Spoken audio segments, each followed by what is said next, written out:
Perkenalkan, kami dari kelompok 7, kelas 22 1A dari PDSD. Di sini kami ingin memenuhi tugas kurikulum dan pembelajaran. Tentunya, dengan siapa kita berbicara? Perkenalkan, nama saya Ayu Aisyah. Saya di sini sebagai guru kelas 5 SD di SD Sukademi 03. Baik. Boleh kita lanjut ke sesi pertanyaan? Ya, silakan. Ini pertanyaan yang pertama, apakah sekolah ini sudah menerapkan kurikulum yang Pancasila? Oke, akan saya jawab ya. Sebagai guru di sini, terutama sebagai pendidik, saya dengan bangga mengatakan bahwa sekolah ini sudah menerapkan profil pelajaran Pancasila. Itu kan ada 6 ya. Ada yang berakhlak mulia. Nah, berakhlak mulia ini diterapkan di sini itu guru atau pendidik di sini sudah memberikan ajaran gitu atau nasihat kepada anak-anak harus wajib itu memiliki karakter yang sopan, santun, terus menghargai sesama, menghargai yang lebih tua, terutama guru gitu di sini. Jadi kalau boleh saya rasa bangga gitu, anak-anak sini tuh sopan gitu. Jadi kalau ketemu pun saling nyapa, bahkan di jalan aja tuh mereka nyapa guru gitu kan. Lalu yang kedua itu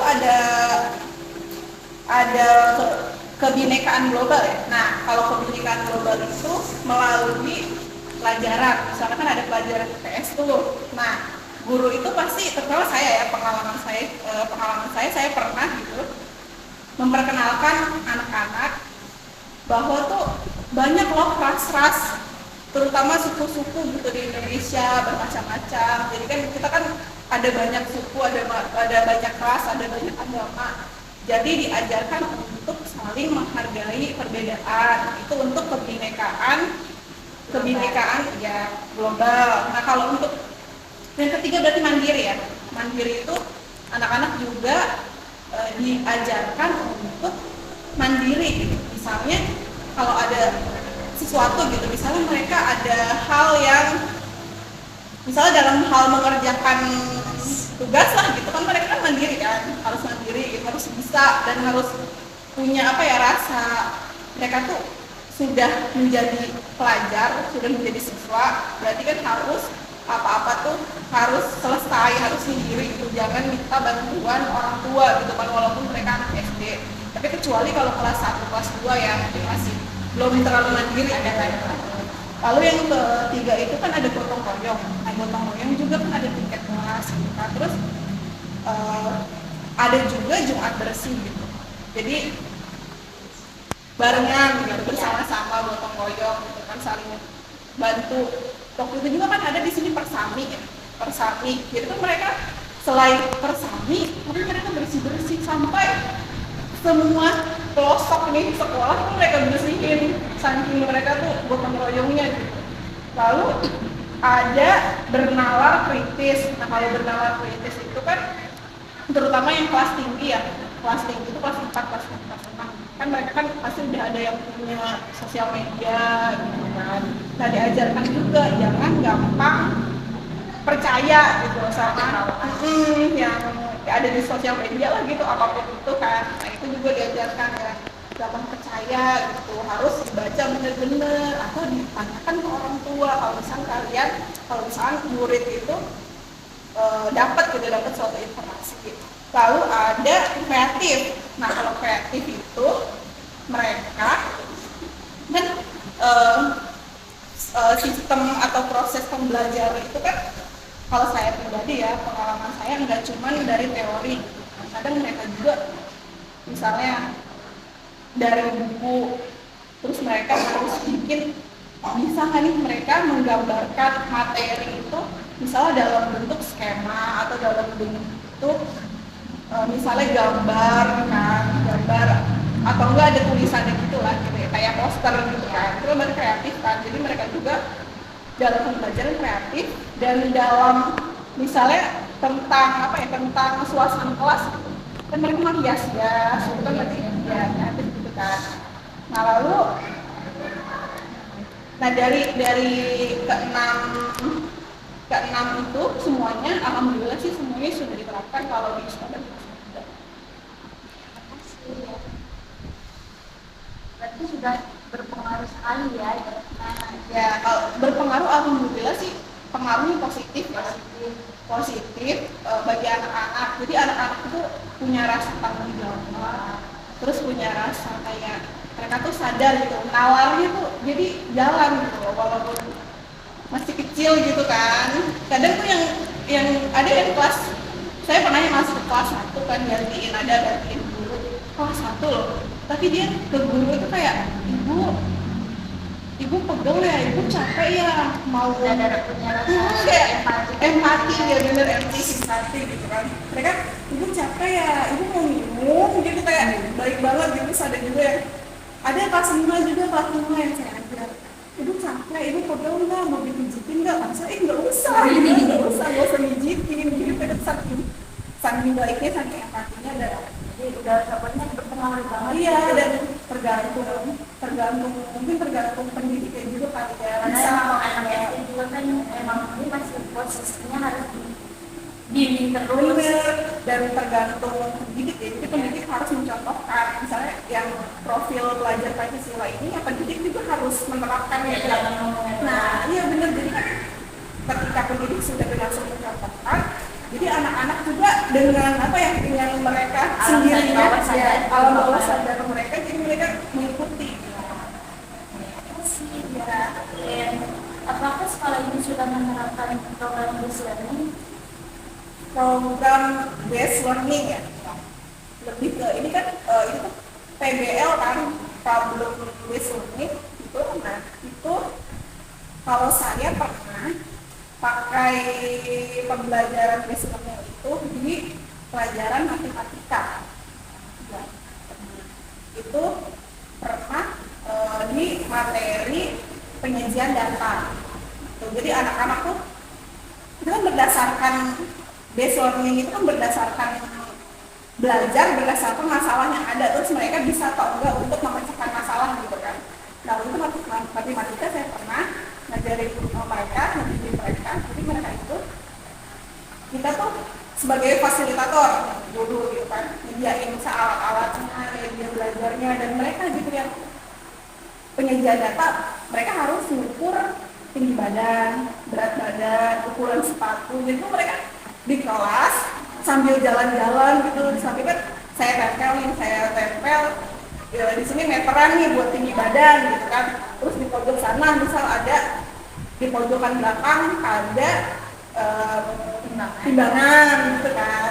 Terus di mana lagi nih ada sepatu-sepatu mereka di jajan, nanti mereka itu sendiri yang ngambil data, ngumpulin data, mereka catat, terus nanti mereka bakalan, jadi kan itu kan dekat dengan kehidupan mereka kan sehari-hari kan. Jadi mereka ngambil data, terus mereka itu ngolah data, terus ngubah ke bentuk diagram batang, diagram garis gitu. Jadi dengan secara apa ya, alaminya mereka paham gitu loh, oh gini nih caranya materi pengumpulan data, penyajian data itu seperti ini gitu. Itu sih lebih ke base learning-nya itu ya, kalau matematika.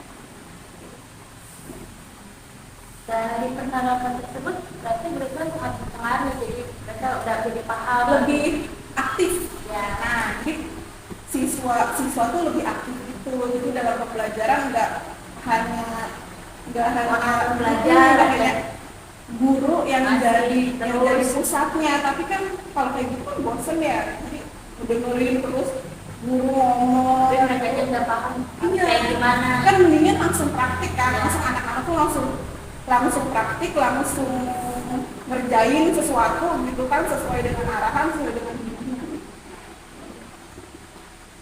Untuk kesulitan, apakah ada kesulitannya dalam penerapan Islam ini? Nah kalau kesulitan itu kadang ada ya, beberapa siswa itu ada yang lama pahamnya, ada lama konteknya gitu kan. Jadi harus dibimbingi, harus benar-benar dibimbing. Kayak yang matematika itu kan penyajian data dengan mengukur tinggi badan, berat badan, ukuran sepatu. Kadang ada mereka yang ngukur tinggi badan tuh mereka harus dilihatin bener atau enggak nih, jadi harus dibimbingnya harus satu-satu bener-bener dibimbing gitu.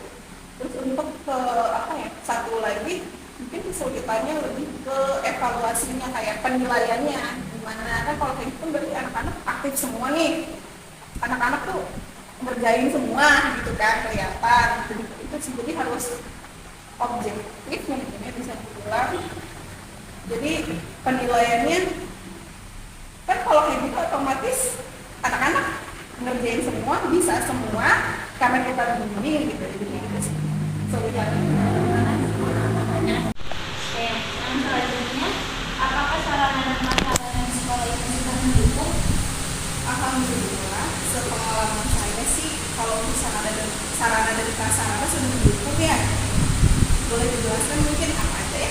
Nah, jadi tuh di sekolah ini tuh alhamdulillahnya kayak menyediakan teknologi itu, guru tuh sudah